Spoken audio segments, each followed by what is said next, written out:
அவ எனக்கு வேணும், இப்பவே வேணும். டே மச்சான், கொஞ்சம் புரிஞ்சுக்கோடா. அப்படிலாம் எனக்கு வேணும்னா வேணும்டா அப்படின்னு ஜேகே தன்னோட கையால் அவளோட ஃபோட்டோவை பார்த்து குத்திட்டு, ஹே மோனா, இப்போ நீ வரமாட்டியா என்ன அப்படின்னு கேட்டுட்ருக்கான். அவளோ அந்த ஃபோட்டோவில் அவனை பார்த்து சிரிச்சிட்ருக்கா. ஹாய் லக்கிட்டீஸ், எனக்கு நம்ம ஜேகேவோடைய ஒரு ஒன் ஷாட் தான் பார்க்க போகிறோம். உங்களோட நேம் மை காஜி புருஷன். ஸோ உங்களுக்கு இந்த ஒன் ஷாட் பிடிக்கும் அப்படின்னு நம்புகிறேன். ஓகே டியர்ஸ், நீங்கள் நம்ம சேனல் சப்ஸ்கிரைப் பண்ணலாம், சப்ஸ்கிரைப் பண்ணிக்கோங்க. கூடவே இந்த பெல் ஐக்கானும் கிளிக் பண்ணிக்கோங்க. அண்ட் உங்கள் ஃப்ரெண்ட்ஸ்க்கு ஷேர் பண்ணுங்கள். அண்ட் ஆல்சோ கண்டிப்பாக headsets must and imagine your self. கண்ணை மூடி அப்படி இமேஜின் பண்ணி கேட்டிங்கன்னு வைங்க, நீங்கள் உங்களையே மறக்கிற அளவுக்கு இருக்கும். எஸ், கண்டிப்பாக இது உங்களுக்கு பிடிக்கும். எனக்கே ஒரு சில டைம் ரொம்ப ஹார்டாக இருக்கப்போ, கஷ்டமாக இருக்கிறப்பெல்லாம் நான் பட்டுக்க என்னோடய வீடியோஸே நானே போட்டு கேட்பேன். எனக்கே தோணும், என்ன இந்தளவுக்கு நம்ம பேசியிருக்கோம் அப்படின்ற மாதிரி. சரி, ஓகே, இதுக்கு மேலே நமக்கு போட வரும்ல. ஓகே, வாங்க நம்ம வீடியோக்குள்ளே போயிடலாம். ஸ்டோரியோட இன்ட்ரோ என்ன அப்படின்னா, நம்ம ஹீரோயின் பேர் மோனா, ஹீரோ பேர் ஜங்குக், தெரிஞ்ச விஷயம் தானே. தென் ஹீரோயினுக்கு வந்து அப்பா இருக்காங்க, அம்மா வந்து இறந்துட்டாங்க. பட் சித்தி இருக்காங்க. சித்திக்கு ஒரு பொண்ணு இருக்கா. அவள் சரியான மாடல், பயங்கரமான இது. எப்போ பார்த்தாலும் பசங்க கூட சுற்றிட்டுருப்பா. இது வரைக்கும் எத்தனை அபார்ஷன் பண்ணியிருக்கானே தெரியாது. அந்த அளவுக்கான அந்த மாதிரி ஒரு டைப்புன்னு வச்சுக்கோங்களேன். ஆனால் மோனா அப்படி கிடையாது. மோனா வந்து வில்லேஜ் கேர்ளு. ஸோ ரொம்ப ரொம்ப பயந்த குணம், ரொம்ப அமைதியான டைப்பு, அந்த மாதிரி ஒரு கேரக்டர். அண்டு அம்மா இறந்துட்டாங்க. அம்மா இறந்ததுக்கப்புறம் சிட்டிக்கு கூப்பிட்டு வந்து வச்சு அவங்க அப்பா பார்த்துட்ருக்காங்க. ஸோ சிட்டிக்கு வந்தாலுமே மோனாக்கு வந்து இன்னும் அந்த சிட்டி கல்ச்சர் பழகலை. ஸோ இன்னுமே இந்த பாவாடை தாவணிலாம் போட்டுட்டு அப்படியே ஒரு மாதிரி வெகுளித்தனமாகவே இருக்கா. மோனோட சித்தி ஃபேமிலி வந்து ரொம்ப லோ கிளாஸும் கிடையாது, ரொம்ப ஹை கிளாஸும் கிடையாது, கொஞ்சம் அப்பர் மிடில் கிளாஸ் ஃபேமிலி அந்த மாதிரி டைப்பு. ஸோ அவங்க வந்து என்ன பண்ணுறாங்க அப்படின்னா, மோனா கிட்ட நல்ல விதமாக பேசி அவளை வந்து தான் கைக்குள்ளே வச்சுட்டு அவளை ஒரு பெரிய பணக்காரன்ட்ட விற்கிறதா ஒரு பிளான் போட்டுட்ருக்காங்க.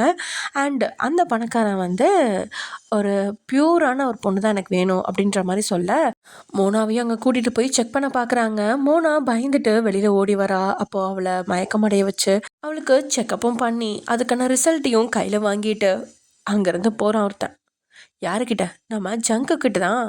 எஸ், ஜங்குக் தான் அந்த பணக்காரன். ஆக்சுவலி ஜங்குக்கு வந்து ஒரு ப்ராப்ளம் இருக்கும். எந்த ஒரு பொண்ணும் கிட்ட வந்தால் லைக் நார்மலாக கிஸ் பண்ணுறது, ஹக் பண்ணுறது, அதெல்லாம் ஒன்றும் ப்ராப்ளம் கிடையாது, அவனுக்கு எதுவும் ஆகாது. ஆனால் வந்துட்டு மற்ற எதுவுமே அவனால் பண்ண முடியாது. அவனுக்கு ஒரு ஆசை, லைக் எல்லாத்து மாதிரியும் அவனாலையும் இந்த ஹஸ்பண்ட் அண்ட் ஒய்ஃப்குள்ளே நடக்கிற அந்த ரிலேஷன்ஷிப், அந்த இது வந்து அவனும் அனுபவிக்கணும் அப்படின்னு நினைக்கிறான். ரொம்பவே ஆசைப்பட்றான். ஆனால் அது அவனுக்கு நடக்க மாட்டேங்குது. ஏன்னா அந்த மாதிரிலாம் அவன் ட்ரை பண்ணாலும் அவனுக்கு ரேஷஸ்ஸு அந்த மாதிரிலாம் வர ஆரம்பிக்குது. அதுக்குன்னு நிறைய பொண்ணுங்களை கூப்பிட்டுலாம் அவன் ட்ரை பண்ணி பார்த்துட்டான்.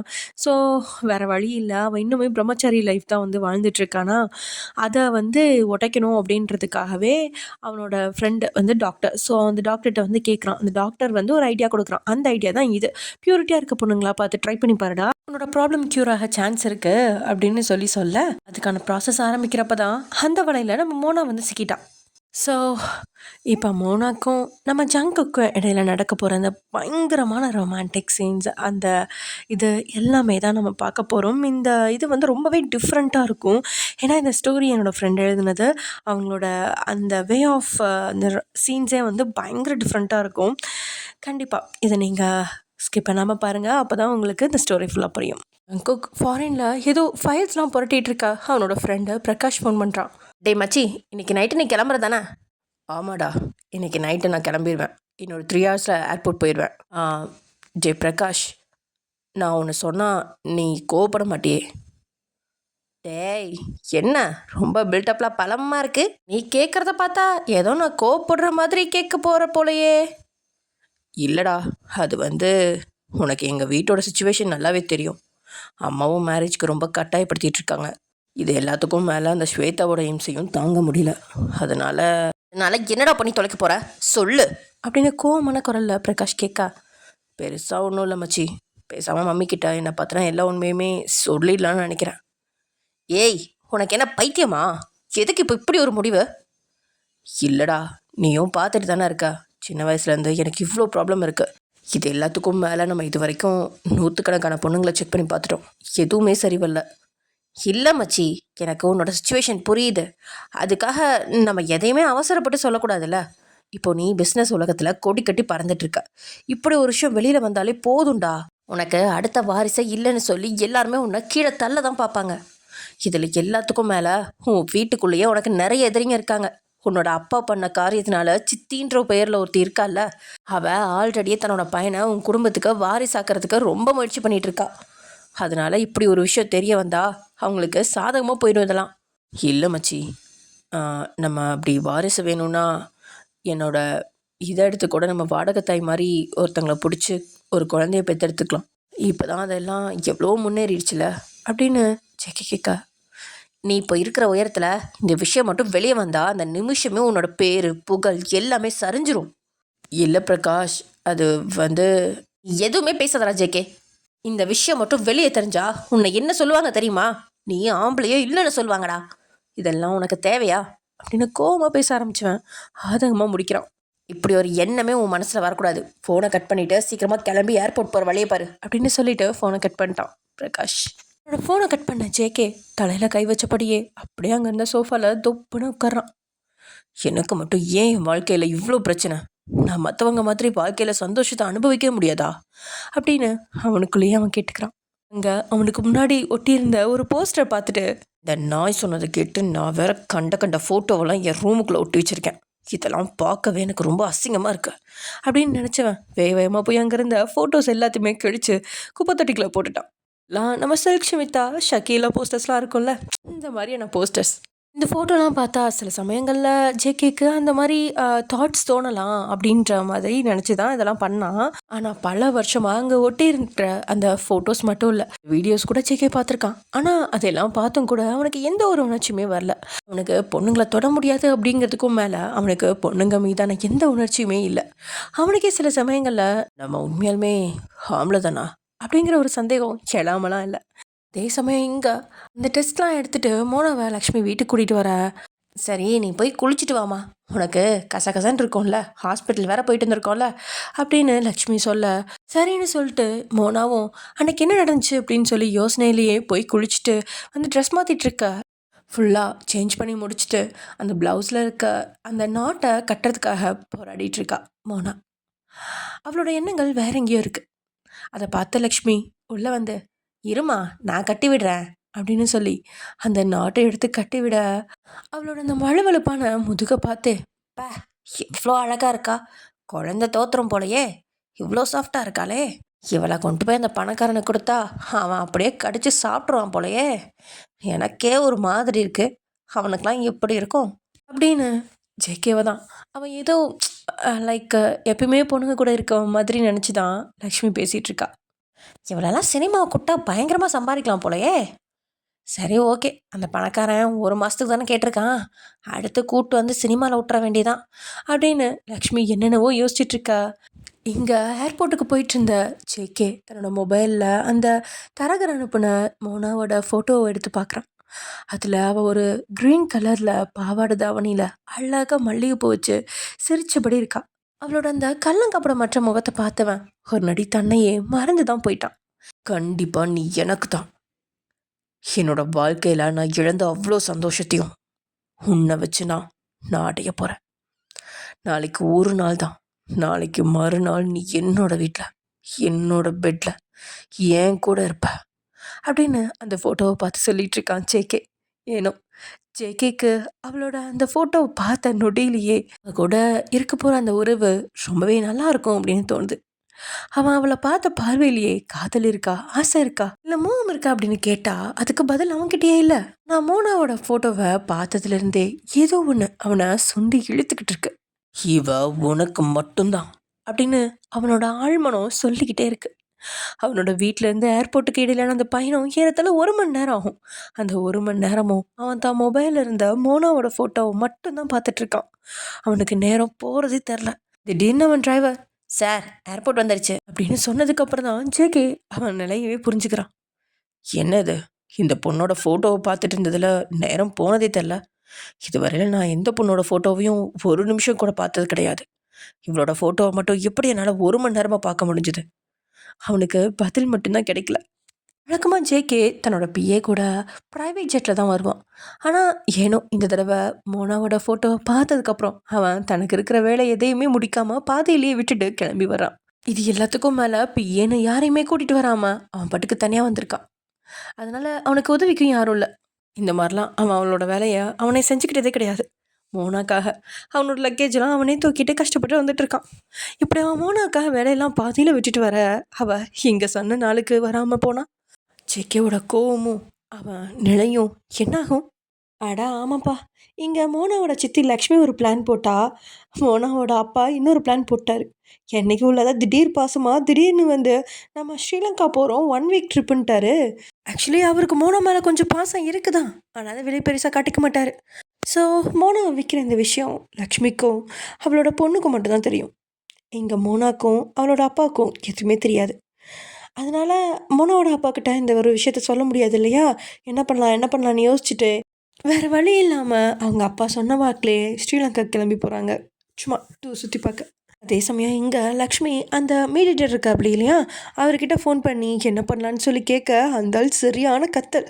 வேறு வழி இல்லாமல் லக்ஷ்மியும் ஒன்றும் இல்லை, அந்த பொண்ணுக்கு பீரியட்ஸ்ன்னு சொல்லிடு, ஒரு 5 நாள் டைம் கேளு, நாங்களும் அந்த 5 நாளில் வந்துடுவோம் அப்படின்னு சொல்ல, சரி இதுவும் நல்ல ஐடியா தான் அப்படின்னு சொல்லி வேறு வழி இல்லாமல் ஒத்துக்கிட்டான்.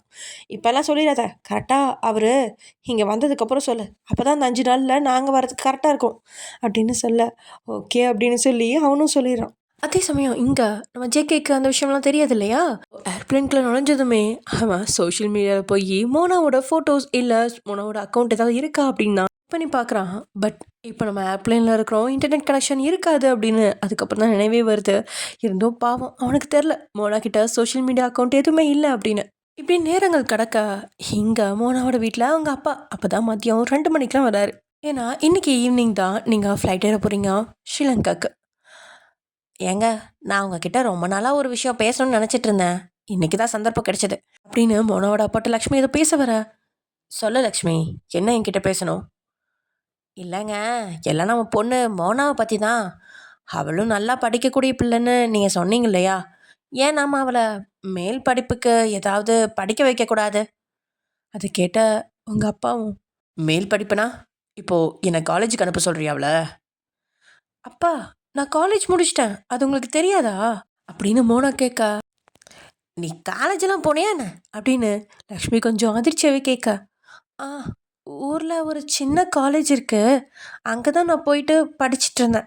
ஆனால் அங்கே நம்ம நினைக்கிறது எல்லாமே படிக்க முடியாது, அவங்க கிட்ட என்ன இருக்கோ அதை மட்டும்தான் எங்களால் படிக்க முடியும் அப்படின்னு மோனா சொல்ல, ஓ அப்படியா, அப்போ நீ என்ன படித்த அப்படின்னு கேட்டுட்டு இருக்கப்ப மோனாவோட அப்பாவுக்கு ஃபோன் வர அவர் அப்படியே பேசிகிட்டு இருக்காரு.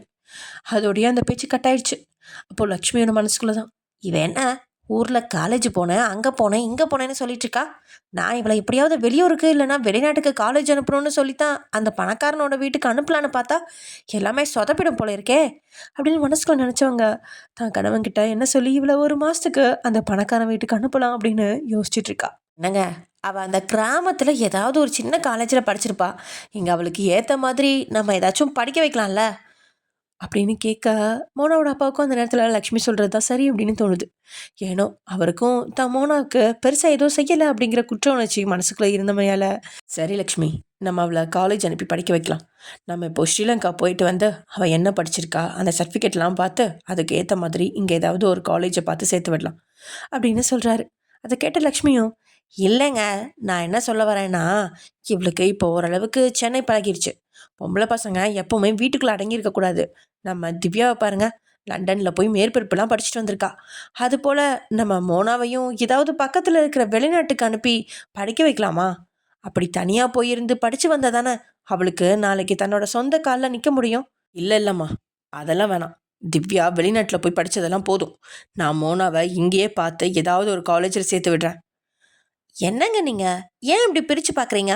வெளியில் யாருக்காவது தெரிஞ்சால் என்ன நினைப்பாங்க? அவர் தன்னோட ஒரு பொண்ணை வெளிநாட்டில் அனுப்பி படிக்க வச்சாரு, 2வது பொண்ணை இங்கே லோக்கல்லே படிக்க வச்சுட்டாங்கன்னு நினைப்பாங்கல்ல. ஏற்கனவே என்னால் தான் உங்களோட பார்வதி கூட இருந்த வாழ்க்கையே நாசமாக போச்சுன்னு நினச்சிட்டு இருக்காங்க. இந்த நேரத்தில் பசங்க கிட்ட நம்ம ஏற்றத்தாழ்வு பார்க்குறோம் அப்படிங்கிற பேச்சோ தேவையா? லக்ஷ்மி சொன்னதை கேட்டு அவளை பெருமையாக பார்த்தவர், உண்மையாலுமே லட்சு, நீ ரொம்ப நல்லவ. நீ அவளை உன் பொண்ணு மாதிரி பார்த்துக்கிற. நிஜமாவே நீ ஒரு சித்தியாக கிடைக்க மோனா கொடுத்து வச்சிருக்கணும் அப்படின்னு சொல்கிறாரு மோனாவோட அப்பா. அவர் பேசிகிட்டு இருக்கிறத பார்த்து மனசுக்குள்ளே சிரிச்சுக்கிட்ட திவ்யா, வெள்ளாடு நானே இதுன்னு வேங்க பொழி தேம்பி தேம்பி அழுதுச்சான்.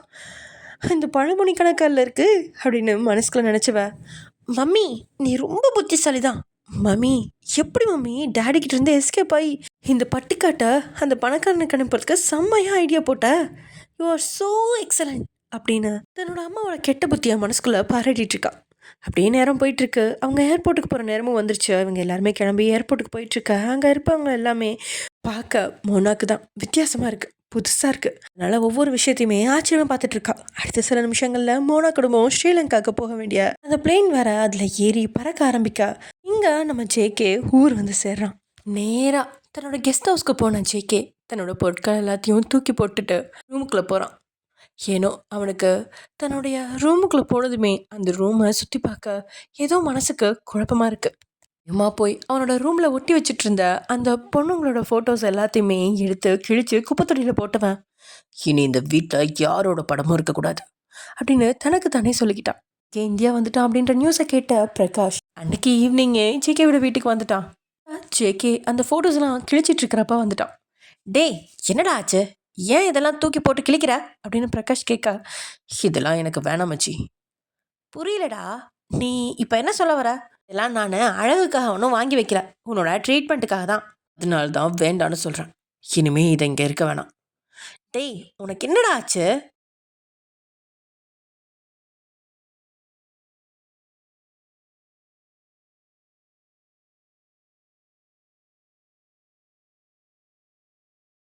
இல்லை பிரகாஷ், இனிமே எனக்கு இந்த படங்கள்லாம் இங்கே இருக்க வேணான்னு தோணுது. ஜேகே நீ என்ன சொல்லிட்டு இருக்க? சத்தியமாக எனக்கு எதுவுமே புரியல. அது ஒன்றும் இல்லைடா, இங்கே வேற யாரோட ஃபோட்டோஸும் இருக்கக்கூடாது.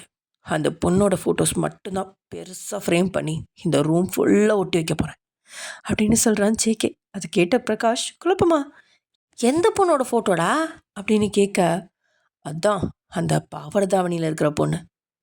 ஜேகேக்கு மோனாவோட பேர் கூட தெரியாது. மீடியேட்டர் அவனுக்கு மெடிக்கல் சர்டிஃபிகேட்லாம் அனுப்பிச்சி வச்சிட்டாங்க. மோனாவோட பேர்லாம் இருக்கும் அப்படின்றதுனால அவங்க பெருசாக மோனாவோட பேர் தனியாக சொல்லலை. ஸோ ஃபோட்டோஸை மட்டும் எடுத்து அனுப்பிச்சிட்டான். ஜேகேவும் அந்த பொண்ணோட பேர்லாம் பார்க்கல. ஃப்ளைட்டில் உட்காந்துட்டு அவன் செக் பண்ணி பார்த்தான்ல, அப்போ கூட ட்ரை பண்ணான். போய் ஃபேஸ்புக்கில் நுழையிறப்பயே அவனுக்கு அங்கே சிக்னல் இல்லை அப்படின்னு தெரிஞ்சிச்சு. அதனால் வெளியில் வந்துட்டான். ஸோ அப்பயுமே மோனாவோட பேர் என்னவா இருக்கும் அப்படின்னு சொல்லி யோசிக்கவே இல்லை. ஸோ இங்கே பாவாடை தாவணி போட்ட பொண்ணா, அது யாரா அப்படின்னு பிரகாஷ் கேட்கா. டேய் அந்த மீடியேட்டர் அனுப்புன பொண்ணுடா. தான் தலையிலேயே அடிச்சுக்கிட்ட பிரகாஷ், உனக்கு பைத்தியமாடா? இப்படி அறகுறையாக நிற்கிற பொண்ணுங்களோட ஃபோட்டோவை பார்த்தே உனக்கு எதுவுமே வரல. இதில் அந்த பொண்ணு ஃபுல்லாக க்ளோஸ் பண்ணி பட்டுப்பாவாடை போட்டு பூ வச்சு மங்களகரமாக இருக்குது. அதை பார்த்து உனக்கு உணர்ச்சி வரப்போதா அப்படின்னு கேட்குறான். அது எனக்கு தெரியாதுடா, ஆனால் அந்த ஃபோட்டோவில் ஏதோ மேஜிக் இருக்குது. உனக்கு உண்மையாக சொல்லணுன்னா, நான் அமெரிக்காவிலேருந்து கிளம்புனதுலேருந்து சென்னையில் தர இறங்குனது வரைக்கும் அந்த பொண்ணோட ஃபோட்டோ மட்டும்தான் பார்த்துட்டு இருந்தேன். அந்த ஃபோட்டோ பார்க்குறப்ப என்னையே அறியாத ஏதேதோ உணர்வுலாம் என்னோட மனசுக்குள்ளேயும் உடம்புக்குள்ளேயும் வந்துக்கிட்டே இருக்கு. டேய் ஜேகே நீ என்னடா சொல்லிட்டு இருக்க? நிஜமாவா சொல்கிற? நார்மலாக உனக்கு பொண்ணுங்க பக்கத்தில் நின்னாலும் எந்த ஃபீலிங்ஸுமே இருக்காது. அந்த பொண்ணோட ஃபோட்டோஸ் பார்த்ததும் இப்படி சொல்கிறது எனக்கு சத்தியமாக குழப்பமாக இருக்குது அப்படின்னு சொல்ல, எனக்கும் எதுவுமே புரியல. ஆனால் அந்த பொண்ணு எனக்கு வேணும்னு மட்டும்தான் தோணுது. அதை கேட்டு பிரகாஷ், என்னடா ஃபோட்டோ பார்த்ததுமே லவ்வில் விழுந்துட்டியா? டேய் பார்த்துடா, ஒரு வேளை அந்த பொண்ணை உனக்கு செட் ஆகலைன்னா என்ன ஆகிறது அப்படின்னு பதட்டமாகவே கேட்க, அடச்சி காதலாவது கத்திரிக்காயாவது, இந்த ஜேகேவோட வாழ்க்கையில் காதலுங்கிற பேச்சுக்கே இடமில்ல. அதெல்லாம் டைம் வேஸ்ட். யூஸ்லெஸ் பர்சன்ஸ் மட்டும்தான் லவ் பண்ணிகிட்டு இருப்பாங்க. எனக்கு சில உணர்வுகளை தெரிஞ்சுக்கணும். அதுக்கு ஒரு பொண்ணு வேணும். அதுக்கு அந்த பொண்ணு ஓகே, கண்டிப்பாக அவள் எனக்கு செட் ஆவான்னு தோணுது, அவ்வளோதான். டேய் அவள் சின்ன பொண்ணுடா, என்ன இருந்தாலும் நீ அவள் கூட பார்த்து தான் பழகணும். ஒரு வேளை அந்த பொண்ணு உனக்கு எல்லா விதத்துலேயும் செட் ஆகிட்டா, அந்த பொண்ணு தான் உன்னோட வாழ்க்கை பூரா ட்ராவல் பண்ண போகிற பொண்ணு. அதை நீ மனசில் வச்சுக்கோ. அதெல்லாம் முடியாது பிரகாஷ், என்னால் யாருன்னே தெரியாத கண்ட பொண்ணுங்களையும் மேரேஜ் பண்ணிக்க முடியாது. இது எல்லாத்துக்கும் மேலே எங்களோட ஃபேமிலி ஸ்டேட்டஸ் ஏற்ற மாதிரி தான் நான் ஒரு பொண்ணு மேரேஜ் பண்ணிக்கணும். டேய் ஜேகே, அப்பனா நீ இப்போ என்ன சொல்ல வர? பெருசாக ஒன்றும் இல்லை, என்ன தான் மேரேஜ் பண்ணிக்கணும்னு சின்ன வயசுலேருந்து பைத்தியம் மாதிரி சுற்றிக்கிட்டு இருக்காளே அக்ஷயா, அவளை தான் கட்டிக்கணும்னு அம்மா ஆசைப்பட்றாங்க. பேசாமல் அவளை கல்யாணம் பண்ணிக்கிறதுக்கு சம்மதிக்கலான் இருக்கேன். அப்போது இந்த பொண்ணு இந்த பொண்ணு என்னோட ஆசைக்கும் உடம்பு தேவைக்கும் மட்டும்தான். எனக்கு ஒரு பொண்ணோட இருக்க அந்த உணர்வு எப்படி இருக்கும்னு தெரிஞ்சுக்கணும். இந்த அக்ஷயாக்கும் எனக்கும் ஃபிசிக்கலாக செட் ஆகாதுன்னு தோணுது. அதனால் நான் என்னோட ஆசை எல்லாத்தையுமே இந்த பொண்ணுக்கிட்ட தீர்த்துக்க போகிறேன். அவ்வளோதான். டேய், அப்பனா அந்த அக்ஷயாவோட வாழ்க்கை என்ன ஆகுறது? அக்ஷயா ஒன்றும் குடும்பத்துக்கு ஏற்ற பொண்ணெல்லாம் கிடையாது. அவள் இப்போவே நிறைய பேரோட டேட்டிங் போயிட்டுருக்கா. அவள் என்னை மேரேஜ் பண்ணிக்கிட்டோம். அது இந்த சொசைட்டிக்காக மட்டும். அதுக்கப்புறம் அவள் யார் கூட டேட்டிங் பண்ண நினைக்கிறாளோ அவங்க கூட டேட்டிங் பண்ணிக்கிட்டோம். I don't care. நான் டெஸ்ட் டியூப் மூலமாக என்னோட குழந்தைய அவளை பெற்றுக்க வச்சுப்பேன். டேய், நீ சொல்கிற மாதிரியெல்லாம் மேரேஜ் பண்ணி டெஸ்ட் டியூப் குழந்தை பெற்றுக்கிறதுக்கு அக்ஷய் சம்மதிப்பாளா? ஏதாவது நடக்கிறத பற்றி பேசுகிறா. உனக்கு அக்ஷயாவை பற்றி தெரியாதுடா. அவளுக்கு என் கூட வாழணும்னு ஆசை சுத்தமாக இல்லை. அவளை பொறுத்த வரைக்கும் மிஸ்ஸஸ் ஜான் ஜங்குக் அப்படிங்கிற அங்கீகாரம், இந்த ஜேகே சாம்ராஜ்யத்தோட அந்தஸ்து, அதிகாரம், பேர் மட்டும் போதும். அவளுக்கு இந்த சாம்ராஜ்யத்தோட சொந்தக்காரியாக மாறணும். அதுக்கு ஒரே வழி அவள் என்ன மேரேஜ் பண்ணிக்கணும். அதுக்கு மேலே அவளுக்கு என்கிட்ட இருந்து எதுவுமே தேவையில்லை. நானும் அவளை கண்டுக்காமல் விட்டேன்னா அவள் இப்போ இருக்கிற மாதிரியே எல்லார் கூடயும் பழகிட்டு இருக்கலாம். என்ன, குழந்தை மட்டும் எனக்காக பெற்றுக்கணும். இதுவும் என்னோட சொந்த குழந்தை. அதுக்கு மேலே வேறு எதுவுமே எனக்கு தேவையில்லை. டேய், இப்படி நீ ரிஸ்க் எடுக்கிறத விட இப்போ வரப்போகிற அந்த பொண்ணு சரியாக இருந்தா அவளையே மேரேஜ் பண்ணிக்க வேண்டியதானே? டேய், அவள் வேற, என்னோட வாழ்க்கை வேற, என்னுடைய ஸ்டேட்டஸ், அப்புறம் இந்த தொழில் சாம்ராஜ்யம், இதில் இருந்தெல்லாம் என்னால் ஒரு துளி கூட கீழே இறங்க முடியாது. அவள் என்னோட ஆசையை தீர்த்துக்கிறதுக்கு 1 மாதமோ 2 மாதமோ மட்டும்தான். அதுக்கு மேலே அவள் எனக்கு தேவையில்லை. ஒரு வேளை எனக்கு அவள் வாழ்க்கை பூரா தேவைன்னு நினச்சா அதுக்கான ஒரு விலையை கொடுத்து நான் அவளை வாங்கிடுவேன். அவளை நான் சொந்தமாக வாங்கிட்டா எப்போல்லாம் நான் அவள் கூட இருக்க ஆசைப்பட்றேனோ அப்போல்லாம் என்னை சந்தோஷப்படுத்துறது மட்டும்தான் அவளோட வேலையாக இருக்கும். அவளுக்கும் எனக்கும் இடையில எந்த உறவும் கிடையாது. டேய், நீ அவளை அடிமை மாதிரி வச்சிருக்க போறியா? இல்லை, அவள் இந்த வீட்டில் மகாராணி மாதிரி இருக்கலாம். அவளுக்கு என்னை சந்தோஷப்படுத்துறதை தவிர வேறு எந்த வேலையுமே இல்லை. அவளுக்கு என்ன வேணுமோ வாங்கிக்கலாம், சாப்பிடலாம், ஆடம்பரமாக வாழலாம். ஜேகே, உனக்கு மனசாட்சிங்கிறது ஒன்று இருக்காடா? நீ என்னடா பேசிகிட்டு இருக்க? ஒரு பொண்ணோட வாழ்க்கையை அழிக்கிறதுன்னு முடிவு பண்ணிட்டியா? இப்போ அந்த பொண்ணு பணத்துக்காக தானே இங்கே வர சம்மதிச்சா. அதனால பிரச்சனை இல்லை. 10 கோடியோ 20 கோடியோ கொடுத்த என் வாழ்க்கை பூரா நான் அவளை வச்சுப்பேன். அவ்வளோதான். சரி, நீ சொல்கிறது போலவே நீ அக்ஷயாவை மேரேஜ் பண்ணிக்கிறதாவே வச்சுக்கோ. அதே நேரத்தில் நீ இந்த பொண்ணு கூட ரிலேஷன்ஷிப்பில் இருக்கிறதாவும் வச்சுக்கலாம். உன்னோட பழக்கிறதால அந்த பொண்ணு ஒரு வேளை ப்ரெக்னென்ட் ஆகிட்டா என்ன பண்ணுவ? அந்த குழந்தைய வேணான்னு சொல்லிடுவியா? இல்லை அக்ஷயாவுக்கு டெஸ்ட் டியூப் மூலமாக குழந்தைய பெற்றுப்பியா? ஒரு வேளை அந்த பொண்ணு வாழ்க்கை பூரா என் கூட இருக்கணும்னு நான் நினச்சா அதுக்கான வேலையை அவளுக்கு கொடுத்துட்டு அடுத்த நிமிஷமே அவளோட ஓவரியை நான் எடுத்துருவேன். அதுக்கப்புறமா அவளால் என் குழந்தைய பெற்றுக்கவே முடியாது. இப்போ உன்னோட பிரச்சனைக்கு சொல்யூஷன் கிடச்சிச்சா அப்படின்னு ஜேகே பிரகாஷை பார்த்து கேட்க, டேய், நீ எல்லாம் ஒரு மனுஷனாடா? அதனால உன்னோட இந்த முகத்தை நான் பார்த்ததே இல்லையடா. ரொம்ப அன்பானவன், குடும்பத்துக்காக எதுவும் செய்கிறவன் நினச்சிட்டு இருந்தேன். ஆனால் நீ இவ்வளோ அரக்கனா இருக்கியே. டேய், உனக்கு இதயன்றது ஒன்று இருக்காடா? நீ என்னை எப்படி வேணாலும் நினச்சிக்கோ பிரகாஷ். ஒரு வேளை அந்த பொண்ணும் எனக்கு சரி வந்தா என்ன, கண்டிப்பாக அந்த பொண்ணு எனக்கு சரி வருவா. சரி வந்தா அவள் இந்த உலகத்துக்கே தெரியாத ஒரு வாழ்க்கை வாழணும். அவளோட பேர் எதுவுமே யாருக்குமே தெரியக்கூடாது. சரி, அந்த பொண்ணோட பேர் என்ன அப்படின்னு ஜேகே பிரகாஷ் கிட்ட கேட்க, பிரகாஷும் கொஞ்ச நேரம் யோசிச்சுட்டு, மோனா. அந்த மோனா அப்படிங்கிற ஒருத்தங்க இந்த உலகத்தில் வாழ்கிறதுக்கான எல்லா அடையாளத்தையும் நான் அழிச்சிடுவேன். அதுக்கப்புறமா அப்படியான ஒருத்தி பிறந்ததுக்கே எந்த தடையமும் இருக்காது. அதுக்கப்புறம் அவள் முழுக்க என் வீட்டில் ஏன் கூட எனக்கு மட்டும் சொந்தமானவளாக இருப்பாள். ஆனால் இந்த உலகத்துக்கு அவள் தெரிய மாட்டா அப்படின்னு ஜேகே என்னமோ சொல்லிட்டு இருக்கா. அவங்ககிட்ட இருந்து இப்படியான ஒரு முகத்தை எதிர்பார்க்காத பிரகாஷ் அப்போ தான் ஒரு தப்பான முடிவு எடுத்துட்டேன் அப்படிங்கிறத உணர்ந்துக்கிறான். அவனும் மோனாவோட ஃபோட்டோவை பார்த்துருக்கான். அவள் ஒரு சின்ன பொண்ணோட வாழ்க்கையை நான் எப்படி ஒரு அரக்க சுபாவம் உள்ள என்னுடைய நண்பன் கிட்ட கொடுத்து அடமானம் வச்சிட்டேனே அப்படின்னு நினச்சவனுக்கு அதுக்கு மேலே என்ன செய்கிறதுனே தெரியல. ஏன்னா அவனுக்கு நல்லாவே தெரியும், ஜேகேக்கு ஒரு விஷயம் தேவை அப்படின்னா அதை அடைய எந்த எல்லைக்கும் போவான். அதனால் இப்போது அந்த மோனாவே நினச்சாலும் ஜேகேவோட கழுகு பார்வைக்குலேருந்து தப்பிக்க முடியாது. காஷ் ஜேகே பேசின விஷயங்களை நினச்சிக்கிட்டு இருந்தவனுக்கு தலையெல்லாம் வெடிக்கிற மாதிரி இருக்கு.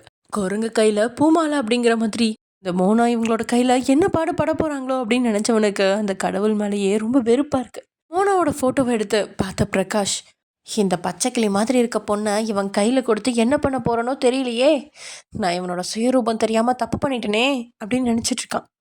அவனை பொறுத்த வரைக்கும் ஜேகே பெருசாக நடுத்தர வர்க்கமோ அல்ல அதுக்கு கீழே உள்ள மக்களோட பழகுறது இல்லை.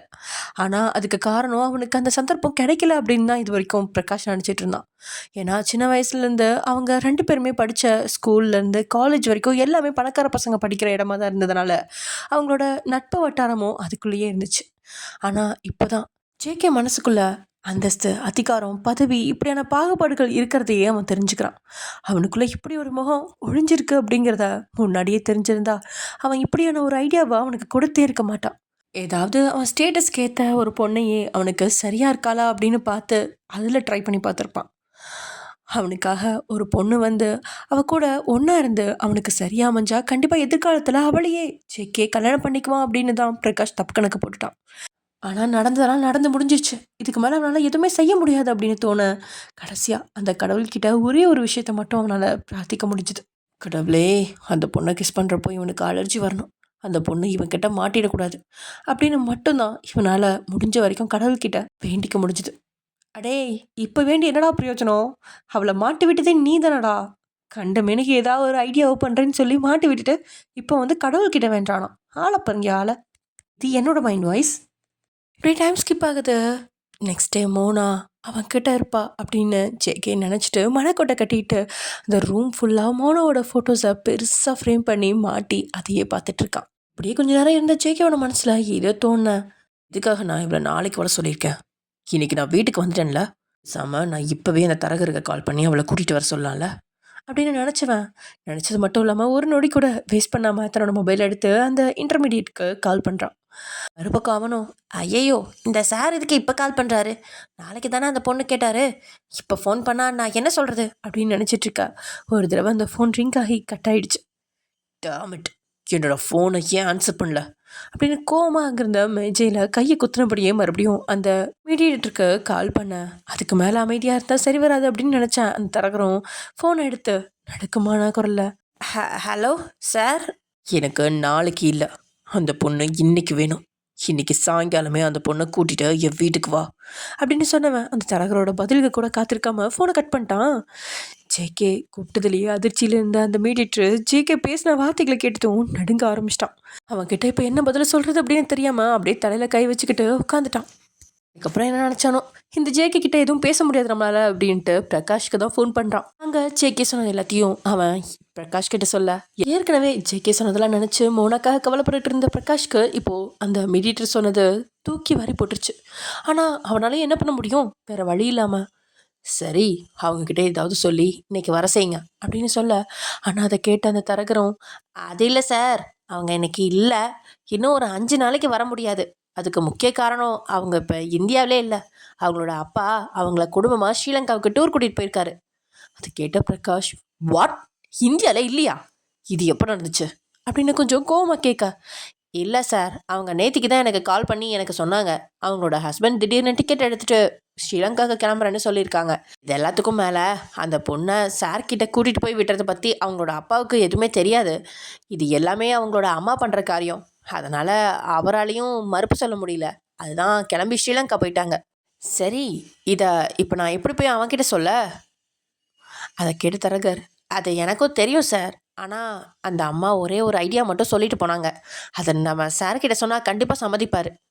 என்ன ஐடியா, என்ன சொல்லிட்டு போனாங்க? இல்லை சார், அது அந்த அம்மா என்ன சொன்னாங்கன்னா, சார்கிட்ட நாளைக்கு மதியம் மாதிரி ஃபோன் போட்டு அந்த பொண்ணுக்கு மந்த்லி பீரியட்ஸ் ஆயிடுச்சு, அதனால 1 நாள்லேருந்து 5 நாளைக்கு அவளால் வர முடியாதுன்னு சொல்ல சொன்னாங்க சார். அதை கேட்டு பிரகாஷ்க்கு தலையில் அடிச்சுக்கலாம் போல இருக்கு. அந்த அம்மா இப்போ தைரியமாக இப்படி சொல்லிட்டு போயிடுச்சு, ஆனால் இதை போய் நாங்கள் இவங்கிட்ட சொல்ல முடியுமா அப்படின்னு ஜேகே நினச்சி இவன் பயந்துட்டுருக்கான். என்ன இருந்தாலும் ஜேகே அவனோட ஃப்ரெண்ட் இல்லையா, அதனால் மோனாக்காக இறக்கம் இருந்தாலும் என்ன சொல்கிறதுன்னு அவனுக்கு தெரியல. ஸோ நீயே ஃபோன் பண்ணி அவன்கிட்ட சொல்லிடு அப்படின்னு சொல்லிட்டு பிரகாஷ் ஃபோனை கட் பண்ணிடுற. அந்த தரகரும் வேறு வழி இல்லாமல் இங்கே ஜேகேக்கு நடுங்கும் கைகளோட ஃபோன் பண்ண. மறுபக்கத்தில் அழைப்பை தந்து ஜேகே, அந்த பொண்ணு எத்தனை மணிக்கு வருது அப்படின்னு கேட்குறான். அதை கேட்டு தரகருக்கு உடம்பெல்லாம் நடுங்க ஆரம்பிச்சிருச்சு. சார், அது அது சார். என்னாச்சு, அந்த பொண்ணு எத்தனை மணிக்கு வரும்னு தானே நான் உன்கிட்ட கேட்டேன், அதுக்கு முதல்ல பதில் சொல்லு அப்படின்னு ஜேகே ரொம்பவே கோவமாக கேட்க. இல்லை சார், அந்த பொண்ணால் இன்னைக்கு வர முடியாது. இன்னைக்கு வர முடியாதுன்னா அதுக்கு என்ன அர்த்தம்? நாளைக்கு சொன்னதை இன்னைக்கு வர சொல்லியிருக்கோம். ஒரு நாள் முன்னாடி வர்றதுல உங்களுக்கு என்ன பிரச்சனை? இல்லை சார், அது அந்த பொண்ணுக்கு அந்த பொண்ணுக்கு இப்போ என்ன? எனக்கு அந்த பொண்ணு வேணும்னு சொல்லியிருக்கேன் அப்படின்னு ஜேகே மறுபடியும் ஆரம்பத்திலேயே நிற்கிறான். இல்லை சார், அது என்ன 25 லட்சம் போதாதாம்மா? இன்னும் பணம் வேணுமா? சரி, எக்ஸ்ட்ரா கொடுக்கறதா சொல்லு. ஆனால் இன்னைக்கு அந்த பொண்ணு எனக்கு வேணும். காசெல்லாம் பிரச்சனை இல்லை சார், இதை வேற பிரச்சனை. அதுக்கு மேலே பொறுமை எழுந்த ஜேகே கோவமா, வேற பிரச்சனைனா என்ன? இல்லை சார், அந்த பொண்ணுக்கு பீரியட்ஸ் வந்துருச்சான். அதனால் இன்னைக்கு மட்டும் இல்லை, இன்னும் 5 நாளைக்கு வர முடியாதுன்னு சொன்னாங்க அப்படின்னு திக்கி திணறி சொல்ல. என்ன பீரியட்ஸா? அதுக்கு நான் மருந்து கொடுத்துக்கிறேன். இல்லை, நான் டாக்டரை கூப்பிட்டு ட்ரீட்மெண்ட் பார்த்துக்கிறேன். நீ சீக்கிரமாக அந்த பொண்ணை கூட்டிட்டு வா அப்படின்னு ஜேகே சொல்ல.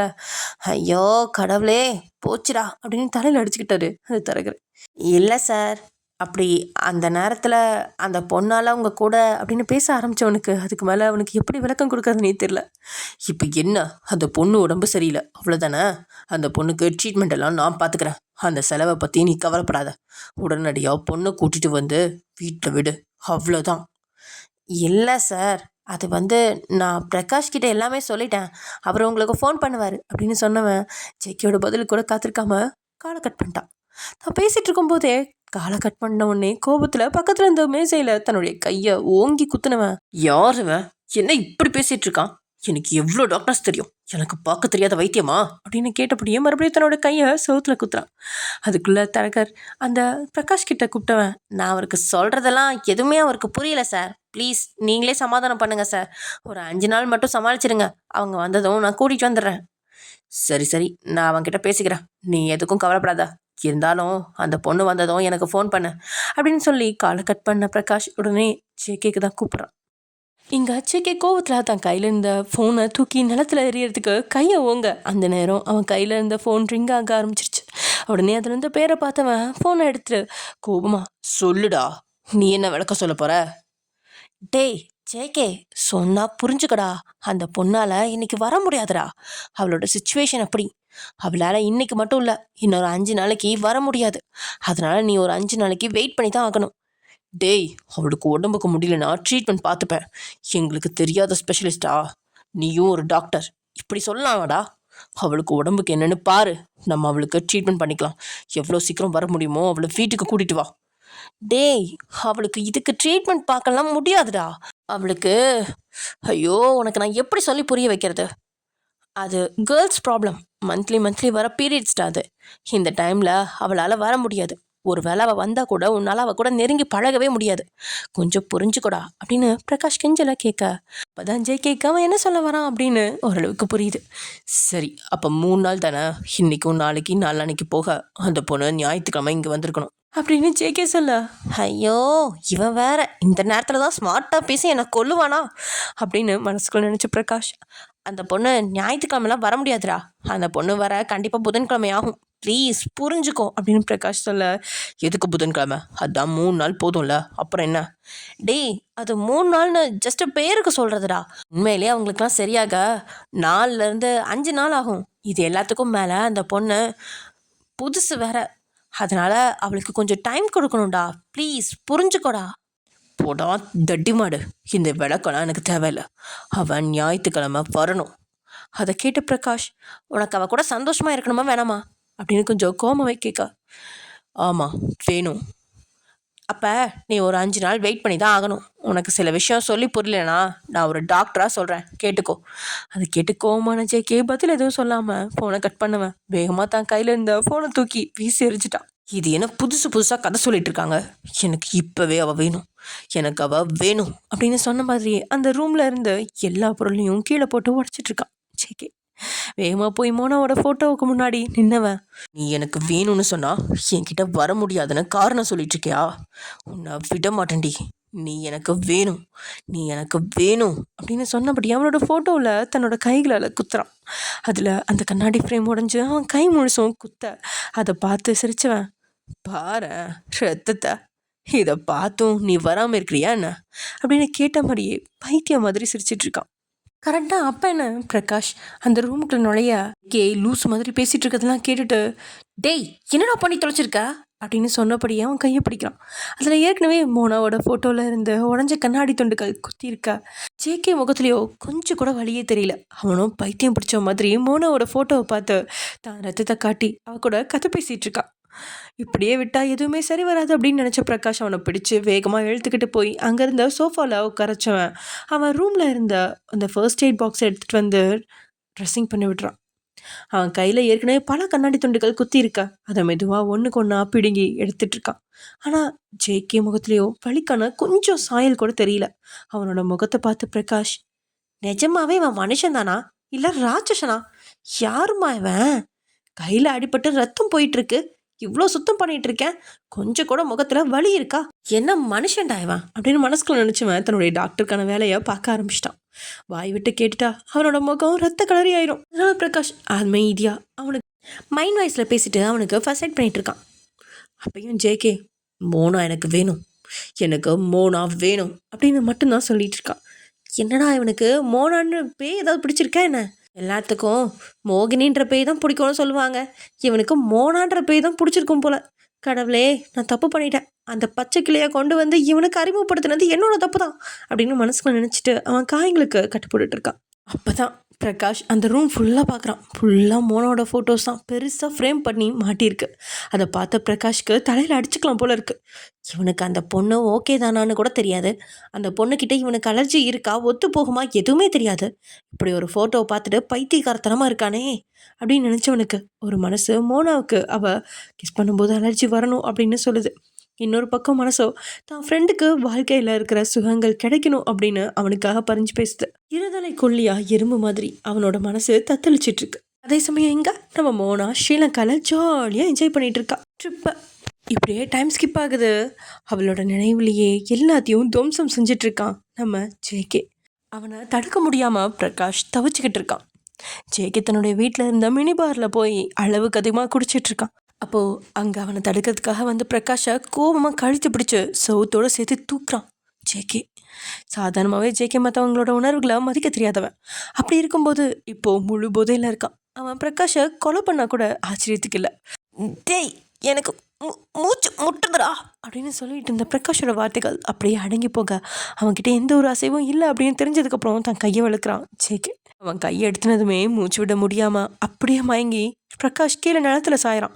ஆனால் தன்னோட ஒருத்தன் இருந்தான் அப்படிங்கிறதையும் அவனை தான் கழுத்தில் பிடிச்சி திருகணும் அப்படிங்கிறதும் உணராத ஜேகே அங்கேன்னு அங்கே இருந்த பாட்டில்ஸில் ஒன்று எடுத்துகிட்டு போய் குடிக்க ஆரம்பிச்சிட்டான். அப்போது தெரியாமல் ஜேகே டம்ளர் இருந்து தண்ணியை தட்டி விட தண்ணி போய் அப்படியே நம்ம பிரகாஷோட மூஞ்சியில் விழுக. இது ஜேகே வேணுனே பண்ணானா அப்போ தெரியாமல் பண்ணானா தெரியாது. ஆனால் எப்படியோ பிரகாஷ் எழுந்துட்டான். அவனுக்கு மயக்கம் தெரிஞ்சிருச்சு. அதுக்கப்புறம் தான் அவனுக்கு நடந்த நினைவுகள்லாம் கொஞ்சம் கொஞ்சமாக ஞாபகம் வருது. இதுக்கு மேலே ஜேகே தன்னால் கட்டுப்படுத்த முடியாது அப்படின்னு உணர்ந்த பிரகாஷ் தட்டு மாதிரி அங்கேருந்து எழுந்து வெளியே போயிட்டான். வெளியே போனவன் அங்கே ஹாலில் மாற்றப்பட்டிருந்த கண்ணாடியில் தன்னை பார்க்க அவன் கழுத்தில் ஜேகேயோட 5 விரல் தடங்களும் அப்படியே சிவப்பாக பதிஞ்சு கிடக்கு. அப்படியே அவனுக்கும் லைட்டாக ஒரு ஃபர்ஸ்ட் எய்டை போட்டுக்கிறான். அதுக்கப்புறம் தான் அவனுக்கு நினைவுக்கு வருது, இப்படிலாம் ஜேகே நடந்துக்கும் போது அவனுக்கு எப்பயுமே போடுற ஒரு ஊசி இருக்குது. அந்த ஊசி எடுத்துக்கிட்டு ஜேகே இருக்க ரூமுக்கு போகிறான். அங்கே ஜேகேவோ எதை பற்றியும் சிந்திக்காமல் மோனா அப்படிங்கிற பேரையே மந்திரம் மாதிரி சொல்லிக்கிட்டு குடிச்சிட்டு இருக்கான். லேசாக அவனுக்கு பின்னாடி போன பிரகாஷ் அவனோட முதுகு புறத்தில் அந்த ஊசியை போட அதை உணர்ற நிலையிலேயே ஜேகே இல்லை. 2 மினிட்ஸ்லேயே அப்படியே இருந்த டேபிள்லையே சாஞ்சு ஜேகே தூங்க ஆரம்பிக்க. ஏன்டா மச்சி இப்படி இருக்க? உனக்கு என்னதான் ஆச்சு? ஒரு பொண்ணுக்காக நீ இப்படி நடந்ததை நான் பார்த்ததே இல்லை. உனக்கும் மோனாக்கும் இடையில அப்படி என்னதான் பூர்வ ஜென்ம பந்தம் இருக்குன்னு எனக்கு தெரியல. ஆனால் ஒன்று மட்டும் தெரியுது, உன்னை என்னால் இப்படியே விட முடியாது. அதே நேரத்தில் அந்த பொண்ணோட வாழ்க்கையை நினைக்கிறப்பவும் எனக்கு ரொம்ப கவலையாக இருக்குடா அப்படின்னு சொல்லிட்டு இருக்கான். இப்போ பிரகாஷ் இருக்கிற நிலமையில அவனாலையும் ஜேகேவை கூட்டிகிட்டு போய் மாடிப்படிக்கு மேலே ஏறி ஜேகே ரூமுக்கெலாம் அழைச்சிட்டு போக முடியாது அப்படிங்கிறதுனால அந்த மினி பார் பக்கத்துலேயே இருக்கிற ஒரு சின்ன ரூமில் கஷ்டப்பட்டு கூட்டிகிட்டு போய் படுக்க வச்சிட்டான். அப்படியே எங்கள் பக்கத்தில் உட்காந்தவன் நடக்கிற நிகழ்வுகளெல்லாம் நினச்சி பார்க்குறதுலே அவனுக்கு பயமாக இருக்குது. அவனோட நினைவுகளோ சில வருஷங்களுக்கு முன்னாடி நடந்த நிகழ்வுகளை நோக்கி பயணிக்குது. அன்னைக்கு ஒரு நாள் அப்படிதான் ஜேகே பிரகாஷ் கூட ஒரு நைட் கிளப் போயிருந்தான்.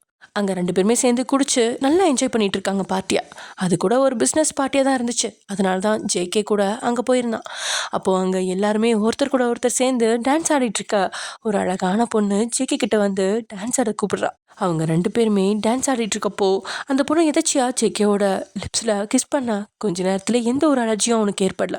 அதை உணர்ந்த ஜேகே டக்குன்னு அந்த பொண்ணை இழுத்துட்டு ஒரு ரூமுக்குள்ளே போக அந்த பொண்ணும் ஐயாது அப்படிங்கிற மாதிரி முரண்டு பிடிக்க அதில் கோவமான ஜேகே அங்கேருந்து ஒரு ஃப்ளவர் வாஷை எடுத்து அவளோட தலையில் ஊங்கி அடிச்சிட்டான். ஜேகேக்கு அதை கண்டுக்கிற ஒரு மனநிலையெல்லாம் இல்லை. அவனுக்கு அவள் வேணும் அவ்வளோதான். அவனுக்கு அலர்ஜி இல்லை அந்த பொண்ணுக்கிட்ட. ஸோ அவளை முழுசாக எடுத்துக்கணும் அப்படின்னு சொல்லி அவன் அதுலேயே முழு மூச்சாக இருக்க அந்த நேரத்தில் கதவை திறந்துக்கிட்டு நம்ம பிரகாஷ் உள்ள வர அந்த பொண்ணு இருக்கிற நிலைமையை பார்த்துட்டு வேகமாக அந்த பொண்ணோட மூக்கில் விரல வச்சு பார்க்குறான். ஆனால் அந்த பொண்ணு எப்பயோ போயிடுச்சு. அது தெரியாமல் பதட்டத்தில் வேகமாக போய் கதவை உள்பக்கமாக தாள் போடுறான். என்ன காரியம் என்ன பண்ணி வச்சிருக்கா, அந்த பொண்ணு போய் சேர்ந்துட்டாடா அப்படின்னு பிரகாஷ் ஜேகேவை திட்டிக்கிட்டு இருக்க. அவளும் அந்த பொண்ணுக்கிட்ட எனக்கு அலர்ஜி இல்லை, நான் அவளை அனுபவிச்சு பார்க்கணும்னு நினச்சேன், அவள் சம்மதிக்கல, அதனால தான் தலையில் அடித்தேன், என்னை ஏற்றுக்காத பொண்ணும் இந்த உலகத்தில் இருக்கிறதுக்கு தகுதி இல்லை அப்படின்னு ஜேகே சொன்ன அந்த விஷயம் அதெல்லாமே இப்போ பிரகாஷோட மண்டைக்குள்ளே ஓடிக்கிட்டு இருக்கு. அதான் அந்த தரகர் மோனாவை ஜேகே கிட்ட அழைச்சிட்டு வர்றது அவரோட அப்பாவுக்கு தெரியாது அப்படின்னு சொன்னது நினைவுக்கு வருது. அப்போவே அவனோட மனசுக்கு ஒரு வேளை அந்த பொண்ணுக்கு அவள் அம்மா பண்ணுற காரியம் தெரியாமல் இருந்தா, அதுக்கப்புறம் அவளை இங்கே கூட்டிகிட்டு வந்து ஜேகேக்கு அவகிட்ட அலர்ஜி இல்லாமல் அவளை நெருங்குறப்ப அவள் இவனை தடுத்தா என்ன ஆகும்? ஐயோ, மறுபடியும் ஜேகே அந்த மாதிரி ஏதாவது பண்ணிடுவானா அப்படின்னு நினச்சவனுக்கு பார்த்துட்டோம் தொத்திக்கிட்டு இருக்கு. உடனே அந்த மீடியேட்டர் ஃபோன் பண்ணவன், அந்த பொண்ணுக்கு இங்கே வரத்துக்கு சம்மதமா, இதெல்லாம் அந்த பொண்ணுக்கு தெரிஞ்சுதான் நடக்குதா அப்படின்னு பிரகாஷ் கேட்க, எந்த கேள்வியை அவங்க கேட்கக்கூடாது அப்படின்னு அந்த தரகர் நினச்சிட்டு இருந்தானோ அந்த கேள்வியை இப்போது பிரகாஷ் கேட்டுற அவருக்கு என்ன பதில் சொல்கிறதுனே தெரில. முதல்ல அவரு கூட மோனா விரும்பி தான் இந்த மாதிரி ஜேகேவோட வீட்டுக்கு வரா அப்படின்னு நினச்சிட்டு இருந்தாரு. நான் அன்னைக்கு அவள் பியூரிட்டி செக் பண்ணுறதுக்காக ஹாஸ்பிட்டல் போன போது அவள் நடந்துக்கிட்ட விதமே அவளுக்கு எதுவும் தெரியாது அப்படிங்கிறத அவருக்கு உணர்த்திடுச்சு. இதை பற்றி லக்ஷ்மி கிட்ட கேட்டபோது அதெல்லாம் பிரச்சனை இல்லை, நான் சமாளிச்சுக்கிறேன் அப்படின்னு சொல்லிட்டாங்க. அதனால பிரகாஷ் கேட்கும்போது அவர் தயங்கினபடியே அது சார் அப்படின்னு மழுப்பிலவே சொல்ல, அதை பார்த்தா பிரகாஷ், அப்படின்னா அந்த பொண்ணுக்கு சம்மந்தம் இல்லையா, அது எனக்கு தெரியாது, இதெல்லாம் அந்த அம்மாவுக்கு மட்டும்தான் தெரியும் அப்படின்னு சொல்கிறான். ஏய், என்ன சொல்கிற, பிஸ்னஸ் பண்ணுறாங்களா?